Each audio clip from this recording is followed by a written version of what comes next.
Channel 5.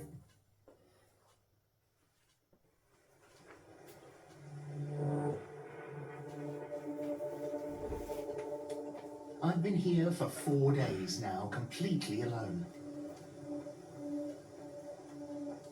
Isolation has forced me to revisit the past and come to some big decisions about my future.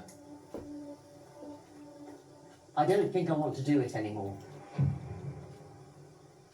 Look, I love telly. I've got telly in my bones. But I won't sit on a sofa again. I'm not going to do that again. And there are some people I won't work for again. Some people I won't work with again. I've been hurt so badly by that sort of telly and by some of the people in that sort of telly that you know, you get to the point where you think, I don't want to do it anymore. When I was 10 years old, I was so excited about TV and radio, massively. And there was a Ladybird book of television, and in it were all studios and what happened in them, and at the back was a map of Television Centre. That was my greatest dream, was to walk down Wood Lane and walk into Television Centre. And I became, at the age of 19, I became a bookings clerk at the BBC, and I got a pass that got me into all of the BBC buildings. And I said to the guy I was working with, I said, does this get me into Television Centre? So he said, yeah. Why would you want to go there? I said, oh no. And that weekend I went, and I walked in, and it was like I'd walked into Atlantis above ground. It was so magical to walk in through those gates. And I walked around everywhere, and Diana Dawes stepped on my foot in a lift. I went upstairs to the canteen. It was all subsidised. I had a steak for about £3. Believe it. And I looked through every studio that didn't have red flashing lights. There were studio doors that were empty. There was nothing in them. I went in and I absorbed the smell. And the smell of a TV studio still excites me. And so I loved being there. I loved being there. Which meant that when what happened to me, it screwed up my favourite building in the world. And it pretty well blew away all those happy memories, and suddenly the place became hostile to me. And that was heartbreaking. And the people who did it to me know. They know how important that building was to me. They know. But when you throw someone under a bus, you've got to have a really bloody good reason to do it. Brand, ambition is not good enough. It's not a good enough reason to throw someone under a bus.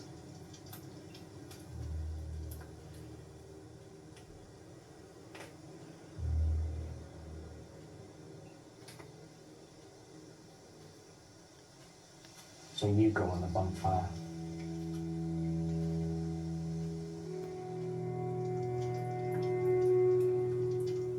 It is hard to come to terms with the fact that the people you thought you knew were not the people that you knew. They had completely different agendas. Man alive, people can be fake. They can be so fake. With you when it's all going well, and suddenly, utter betrayal. When the tidal wave washed through, and it washed everybody away, the ones that were still standing, they're the ones that matter. And I thought, how many friends do you need? I don't need 200 fake friends. I've got, 10, 15 friends that I would die for, and they would die for me. Let me throw some more logs on the fire. I'm not quite finished yet. Well, I'm conscious of lighting, because I'm a professional.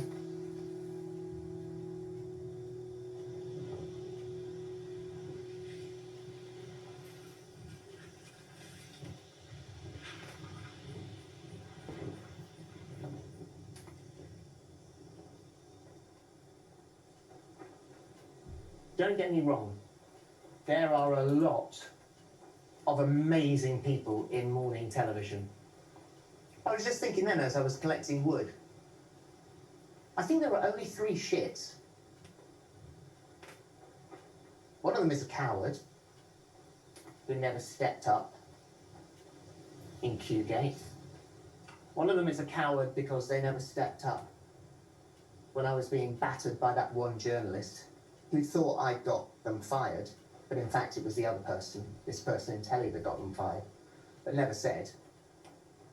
And the other one is just brand orientated, not what you expect, not what you think you're gonna get. When it all came to a sudden and very abrupt end, questions were asked about our toxic environment in Parliament. A toxic thing, by the way, is utter bollocks, created by papers. There's no toxicity, and there wasn't when I was there. I found out after I left that there are a few people in there that might be a little bit toxic. I never saw it. When you're a turn, when you're, on the telly, you don't see stuff like that. You're protected from it. People don't tell you. So I had no clue.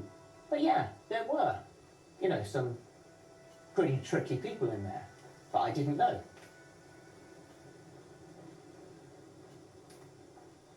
But when you've given so much to somewhere and been so loyal, to have absolutely no loyalty shown to you,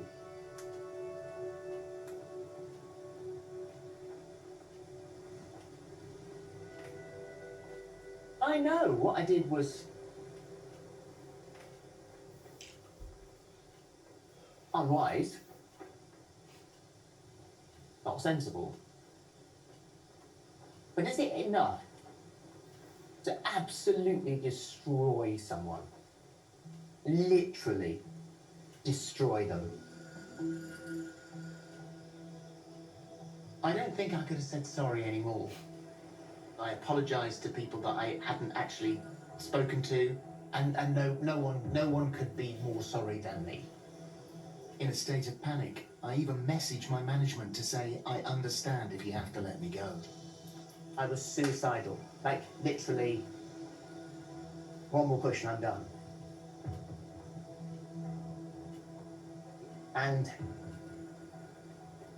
they sent me what looked like a cut and pasted text. This time, we have to let you go. 31 years. There is so much more I could say. When you get something wrong and you hurt the people around you, and you know you got something wrong, I don't know what price you're supposed to pay and whether the price you're paying is necessarily proportionate. So yeah, there you go. That sort of sums that up. And it takes me back to where I started.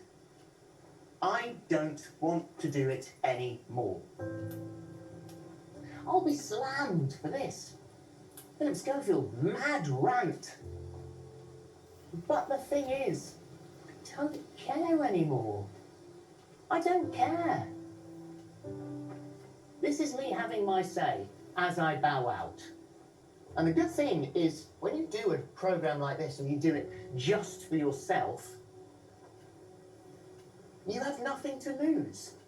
They've taken pretty much everything. Reputation, dignity, legacy, everything.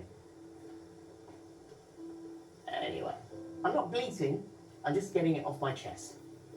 The reason I'm doing that is because I am loving this challenge.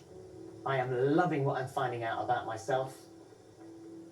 I'm loving every day. When I get on that boat and I leave here, I will know that I did my best, and I said my piece. And anyone who's bitter about that, honestly, you can fuck off. Because I don't give a shit. I quit. Mic drop.